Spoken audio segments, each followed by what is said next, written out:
Hello everyone, welcome to TPD online classes.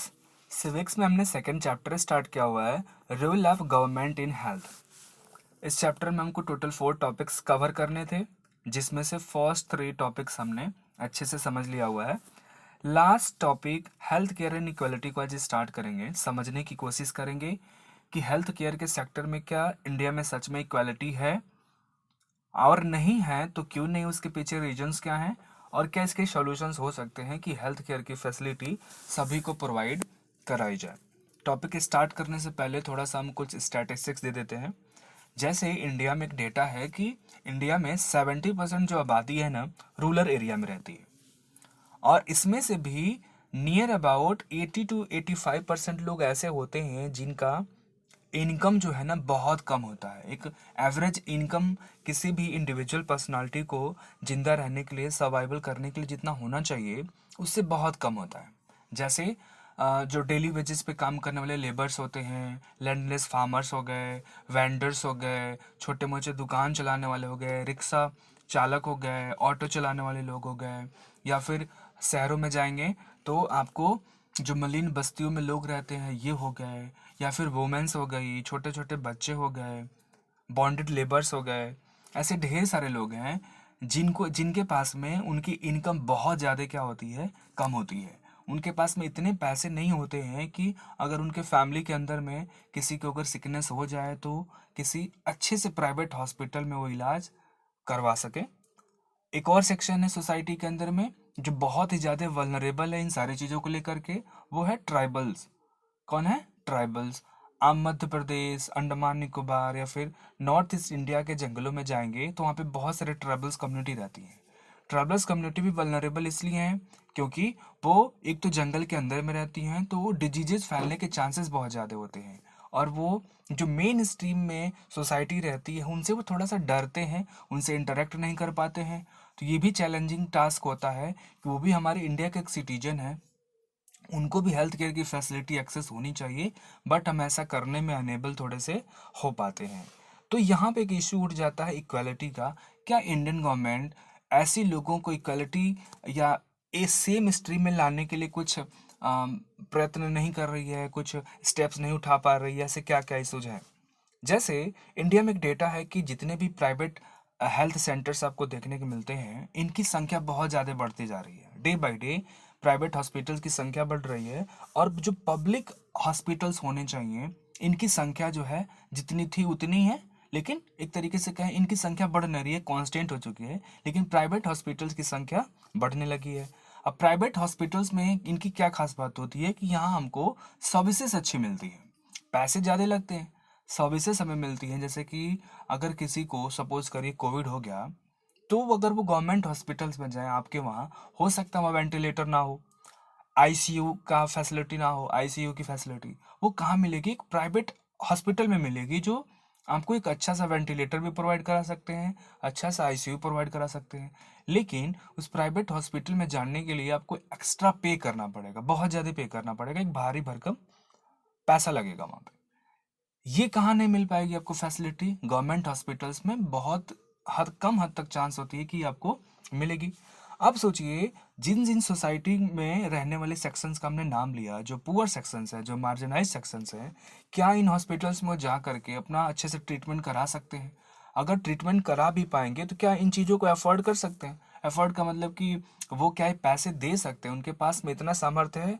जवाब होगा बिल्कुल नहीं, पहली बात। दूसरा, जो गवर्नमेंट हॉस्पिटल्स होते हैं, गवर्नमेंट हॉस्पिटल्स में अगर आप इलाज कराने जाते हैं, आपको भी पता होगा कि यहाँ पे कुछ मेडिसिन आपको फ्री ऑफ कॉस्ट मिलती हैं, बट जो इफेक्टिव मेडिसिन होती हैं जिनकी प्राइजेस बहुत ज़्यादा हाई होती हैं, वो हमें मार्केट से खरीदनी पड़ती हैं, प्राइवेट स्टोर से खरीदनी पड़ती है, जो बहुत ही ज़्यादा क्या होती है, महंगी होती है। और प्राइवेट गवर्नमेंट हॉस्पिटल्स में काम करने वाले जो डॉक्टर होते हैं, जो आपका ट्रीटमेंट कर रहे होते हैं, कभी कभार तो ऐसा होता है कि वो भी क्या करते हैं, आपको ये रेकमेंड करते हैं कि आप जाके बाहर से इस फार्मेसी स्टोर से आप ये दवा ले लीजिए, जो एक तरीके से क्या है, अनएथिकल है। ये अनैतिक बिहेवियर होता है, डॉक्टर्स भी ऐसा करते हैं। तो पहली तो बात हो गई कि प्राइवेट हॉस्पिटल में इलाज कराने का जो हायर कॉस्ट लग रहा है वो हमारे ऊपर बर्डन है। सोसाइटी के जो मार्जिनलाइज सेक्शन है उनके ऊपर में बर्डन। दूसरा, जो इतनी महंगी महंगी दवाएं मिलती हैं उनको भी खरीदने के लिए पैसे, एक एक टेबलेट आपको 1000 रुपये की मिलेगी, सोचिए कैसे अफोर्ड कर सकता है कोई पे भी, नहीं कर सकता। तो इस बात से जब वो अफोर्ड नहीं कर पाएगा, वो दवा नहीं खरीद सकता, वो व्यक्ति जो है प्राइवेट हॉस्पिटल में इलाज नहीं करा सकता।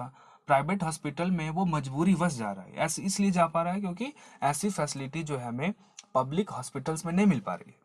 तो यहाँ पे अगर जो व्यक्ति, जो सेक्शन इन दोनों चीज़ों का अफोर्ड नहीं कर पाएगा, वहाँ पे क्या होगा, डेथ रेट ज़्यादा होगी, वहाँ के लोग जो हमेशा गरीब के गरीब रहेंगे। तो ये दो इशू देखने को मिलती है हमारे इंडियन सोसाइटी में। तो यहाँ पे रोल किसका आता है, ये रिस्पॉन्सिबिलिटी किसकी है कि ऐसे लोगों की हेल्प की जाए। जाहिर सी बात है ये रिस्पॉन्सिबिलिटी है किसकी, गवर्नमेंट की।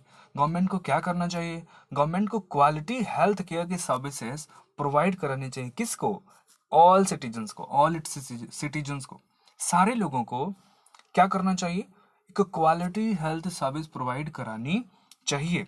स्पेशली किसको, जो पुअर सेक्शन है, जो डिसएडवांटेजेस ग्रुप है सोसाइटी के अंदर में, ट्राइबल्स कम्युनिटी हो गई, वुमेन्स हो गई, एडोलसेंस गर्ल्स हो गई, इनको अंडर नरिश्ड जो बच्चे हैं इनको, ऐसे लोगों को, ऐसे सेक्शन ऑफ सोसाइटी को क्या करना चाहिए, ये सारी फैसिलिटी हेल्प करना चाहिए। गवर्नमेंट की रिस्पॉन्सिबिलिटी है सब चीज़ें करने की, लेकिन गवर्नमेंट इन चीज़ों पे ध्यान हमारी हल्की फुल्की दे पाती है, हल्की फुल्की नहीं दे पाती है।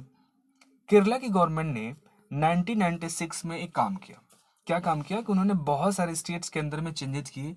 जैसे कि उन्होंने प्लान किया कि हमें अपने बच्चों को, जैसे हमारे जो स्टेट के अंदर में जो लोग रहते हैं, अगर इनके हेल्थ पे हम बहुत ज़्यादा खर्चा करें, तो हेल्थ पे खर्च करेंगे, इससे क्या होगा, इससे ये होगा कि बहुत सारे हॉस्पिटल्स बनवाएंगे, हॉस्पिटल बनाएंगे, उसमें फ्री में इलाज होगा, तो हमारे वहाँ के जितने भी लोग हेल्दी रहेंगे।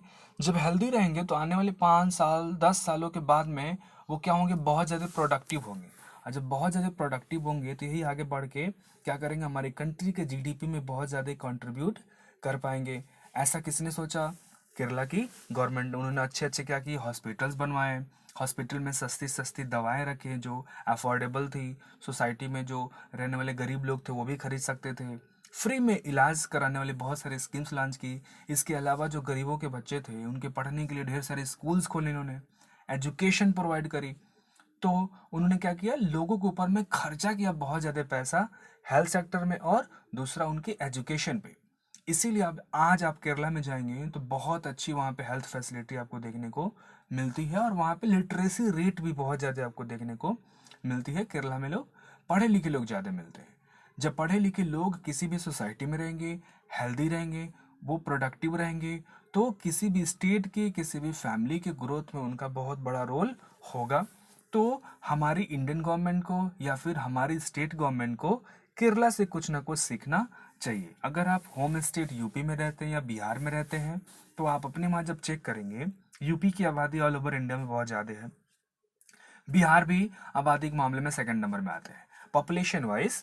तो यहाँ पे यूपी एंड बिहार में हेल्थ फैसिलिटी बहुत अच्छी हमको नहीं मिल पाती है, बहुत अच्छी नहीं मिल पाती है।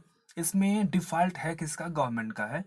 आप प्राइवेट हॉस्पिटल में चले जाइए, पब्लिक हॉस्पिटल में चले जाइए, दवाइयाँ महंगी मिलेंगी आपको, जो इलाज कराने जा रहे हैं उसका कॉस्ट ज़्यादा लगेगा, और भी ढेर सारी दिक्कतें देखने को मिलती हैं। जैसे कि आपको सेफ़ ड्रिंकिंग वाटर नहीं मिलता आपके वहाँ, इलेक्ट्रिसिटी नहीं मिल पाती है, जो बच्चों को एजुकेशन दिया जा रहा है उसमें क्वालिटी नहीं देखने को मिलती है, बहुत सारी प्रॉब्लम देखने को मिलती है।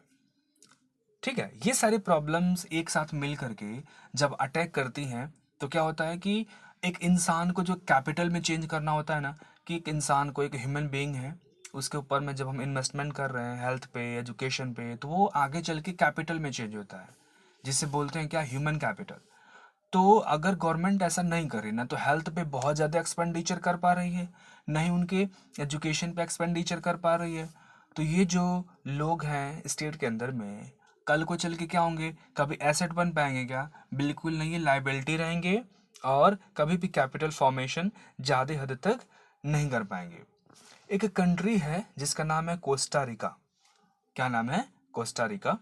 ये जो कंट्री है ना, इन्होंने क्या किया, अपने वहाँ अपने कंट्री में एक डिसीजन लिया कि आज से हम क्या करेंगे, हर एक व्यक्ति को, हमारे अपने कंट्री में रहने वाले हर एक व्यक्ति को हेल्थ केयर की फैसिलिटी बहुत अच्छी देंगे। और इन्होंने कहा कि आज से हम एक ऐसा डिसीजन ले रहे हैं कि आज से हमारे कंट्री में कोई भी आर्मी नहीं रहेगी, कोई भी आर्मी नहीं रहेंगे। जो पैसे हम हथियार खरीदने में, वेपन्स खरीदने में, बम खरीदने में वेस्ट करेंगे, नुकसान करेंगे, उसी पैसे को हम किस पे लगाएंगे, अपने लोगों के ऊपर खर्चा करेंगे, उनके हेल्थ केयर पे, उसके एजुकेशन पे, सारे लोगों के ऊपर में क्या करेंगे, खर्च करेंगे। जब ये खर्च करेंगे तो आने वाले 10 से 15 सालों के बाद में हमारे वहाँ भी लिटरेसी रेट बढ़ेगी, हमारे वहाँ डेथ रेट कम होगा और हमारे वहाँ के लोग बहुत ज़्यादा क्या होंगे, प्रोडक्टिव होंगे। ऐसा स्टेप्स किसने लिया था, कोस्टा रिका की गवर्नमेंट ने। तो कोस्टा रिका की गवर्नमेंट ने क्या किया कि वहाँ के लोगों के ऊपर खर्च किया, उनके हेल्थ के ऊपर में, उनके एजुकेशन के ऊपर में, और भी लोगों की जो बेसिक नीड्स होती थी, हो सकती थी। बेसिक नीड्स क्या होगी लोगों की, जब पढ़ लिख लेंगे तो उनके पास में एक हल्की फुल्की स्किल चाहिए, स्किल होने के बाद क्या चाहिए, जॉब चाहिए होगी। तो गवर्नमेंट ने उनको जॉब भी अच्छे से प्रोवाइड कराया। तो कोस्टा रिका की गवर्नमेंट का ये मानना था कि अगर उनकी कंट्री हेल्दी होगी ना, उनकी कंट्री यानी उनके कंट्री में रहने वाले हर एक व्यक्ति अगर हेल्दी होंगे तो इससे क्या होगा कि लोगों का ओवरऑल डेवलपमेंट होगा और पूरे के पूरे कंट्री का भी डेवलपमेंट होगा। इसीलिए कोस्टा रिका की जो गवर्नमेंट है, वहाँ वहाँ कोस्टा रिका की गवर्नमेंट ने वहाँ के लोगों को ढेर सारी फैसिलिटी प्रोवाइड की। वहाँ पे सेफ ड्रिंकिंग वाटर प्रोवाइड करवाया, घर घर जो है टैप के थ्रू पानी, ड्रिंक जो पानी आप पी सकते हैं, ड्रिंकेबल वाटर को पहुँचवाया। सैनिटेशन करवाया, जहाँ आसपास कहीं गंदगी नहीं होने दी, क्योंकि गंदगी होने से भी बहुत सारे डिजीज़ फैलते हैं, उसको ख़त्म करा दिया। लोगों के न्यूट्रिशन पे ध्यान दिए कि सबको जो है सबको जो एक प्रॉपर डाइट मिलनी चाहिए, जिसमें प्रोटीन भी हो, कार्ब्स भी हो, फैट्स भी हो। ये सारी चीज़ें सबको घर प्रोवाइड करवाया, हाउसिंग हो, कि लोग एक अच्छा और बेटर लाइफ जी सके। तो हमारी जो गवर्नमेंट है, इंडियन गवर्नमेंट हो या स्टेट गवर्नमेंट हो, अगर वो सीखना चाहें तो कोस्टा रिका की गवर्नमेंट से सीख सकती हैं, या इंडिया में ही केरला की गवर्नमेंट से सीख सकती हैं कि कैसे हम इन प्रॉब्लम्स का सलूशन निकाल सकते हैं। कि अपने जो भी हम एक्स्ट्रा खर्चेज कर रहे हैं, जैसे कि मिलिट्री पे खर्चा करना हुआ या फिर किसी और सेक्टर पे जो हम पैसे खर्च कर रहे हैं, उस पैसे को अगर हेल्थ पे और एजुकेशन पे खर्च किया जाए तो हमारे सिटीजन्स बहुत ज़्यादा क्या हो सकते हैं, प्रोडक्टिव बन सकते हैं और सोसाइटी के अंदर में इक्वालिटी आ सकती है। डेथ रेट कम हो सकता है और बर्थ रेट भी कम हो सकता है, क्योंकि जब लोग पढ़े लिखे रहेंगे तो फैमिली प्लानिंग अच्छे से कर पाएंगे और ओवर पॉपुलेशन किसी भी एरिया में नहीं हो पाएगा। और अगर ओवर पॉपुलेशन हो भी जाता है, जो जितने भी नंबर ऑफ पीपल्स रहेंगे कुछ प्रोडक्टिव काम करेंगे, तो स्टेट की जो जीडीपी है वो भी बढ़ेगी। हमारे वहाँ से भी साइंटिस्ट, बड़े बड़े इंजीनियर्स, बहुत सारे रिसर्च वगैरह वगैरह होंगे, अगर हमारी गवर्नमेंट इन चीज़ों पे ध्यान दे तो। सो इसी के साथ में आपका चैप्टर हो गया कंप्लीट। Thank you. प्रॉपर तरीके से आप नोट्स बनाइए इस चैप्टर का, और असाइनमेंट में ये रहेगा कि नोट्स तो बनाने ही हैं, दूसरा ये कि एक्सरसाइज के जो क्वेश्चंस हैं उनके सभी के आंसर्स आपको खुद से ही लिखने हैं और स्कूल के एप्लीकेशन में आपको सबमिट करना है। Thank you.